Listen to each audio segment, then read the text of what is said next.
Au sommet des parlementaires russes et africains ce 19 mars 2023 à Moscou, l'honorable député Innocent Kagbara a eu le privilège de donner son point de vue sur les thématiques éducatives en formulant des recommandations pour renforcer la coopération scientifique et de l'éducation entre la Russie et les pays africains.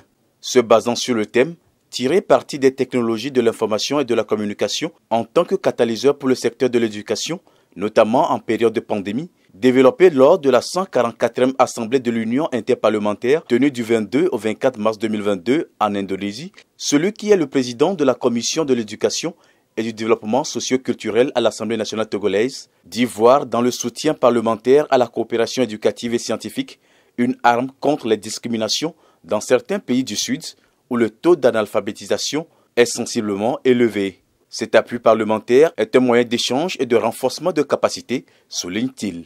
En termes de recommandations, le député du groupe parlementaire NET-PDP dit, je cite, « Nous devons pouvoir accompagner le génie inventif de nos étudiants, coordonner collectivement nos programmes scolaires et universitaires, nous entraider mutuellement pour le transfert de la technologie et le renforcement des compétences de nos chercheurs. Nous devons créer un environnement de forte interaction entre nos pays dans le domaine éducatif, en dépit des politiques publiques salutaires mises en œuvre. » Fin de citation. Innocent Kagbara a aussi émis le vœu de voir les hémicycles de la Russie et de l'Afrique s'inscrire dans la continuité des efforts fournis antérieurement. L'utilité de l'éducation et les travaux scientifiques méritent une convergence de vision, pense-t-il.